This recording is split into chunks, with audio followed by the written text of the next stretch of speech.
So what I want to talk about now are channels. Now I know I mentioned them the other day in class, and you also have some information in your book, but I want to make sure that you have a little bit more of a resource available to you because channels are sort of fundamental.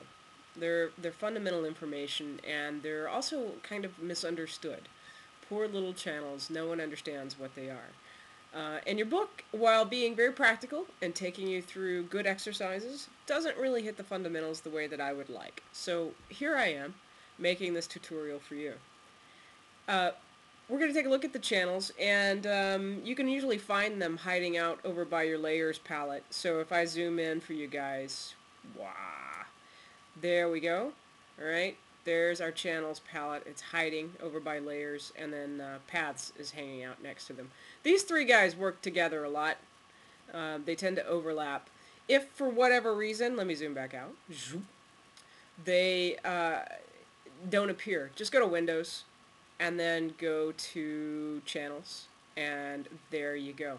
All right? So, like I said, a channel is a repository for tonal information. And depending on the bit depth, you'll get different varieties of tonal information. For example, a 1-bit image is just black or white. There's nothing in between. An 8-bit image, which is typically what we work in, has 256 tonal variations of red, of green, and of blue. If you go into larger scale images, like a 16-bit image, then I lose track of how many tonal variations you have, right? But typically, we're going to be working in 8-bit images that have 8 bits per channel. So overall, that's a 24-bit image. Don't let that confuse you, all right? Just remember 8 bits of information per channel means 256 tonal variations of red, of green, of blue. 256 is the magic number, okay? So all of those combined give us the composite channel up top, and that gives us all of the color information that we have.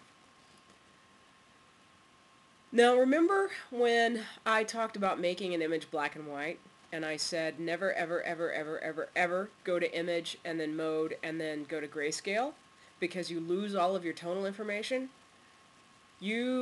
Most of you looked at me like I'd lost my mind at that point, and maybe I had, but let's go back there. All right. So what I want to do is actually make this image be black and white, and I'm going to do it the way that I shouldn't do it, which is to say I'm going to go to image, I'm going to go to mode, and then I'm going to go to grayscale, right? Because we want to turn this sucker into a grayscale image.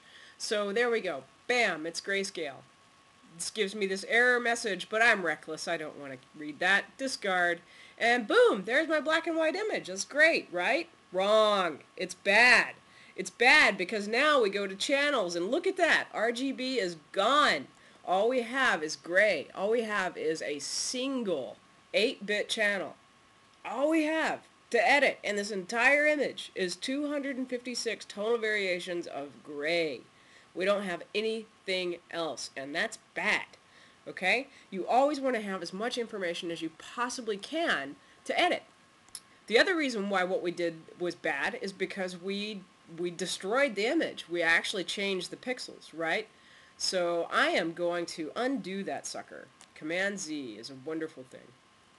And now we're going to do this the right way. I'm going to go to layers. And then I'm going to go down to adjustment layers because remember, adjustment layers are delicious, right? So I'm going to choose black and white. And I'm just going to choose OK right now. It puts this, what is that? It's a mask, right? It's masking out the color information. Now masks are really interesting because remember, they work in black and white and shades of gray. So they have tonal information in them, right? Which means that needs to get stored somewhere, yes? So where do you suppose that gets stored? Right over here in channels. Look at that. Our mask is hiding out over in the channels palette. And the reason for that is because it has its own tonal information. It has an 8-bit channel because it's got 256 tonal variations of gray in which to make our mask, right? So I'm going to head back over to this layers palette, and I'm going to click on my icon here and bring up that original dialog box. Remember, I'm working in CS3, so it's going to look a little bit different than yours.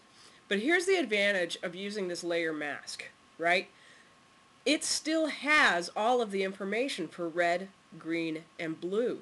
Remember, we took a look at it over here in channels. It's a black and white image, but I still have all of this data I can manipulate, which is what I'm going to do right now.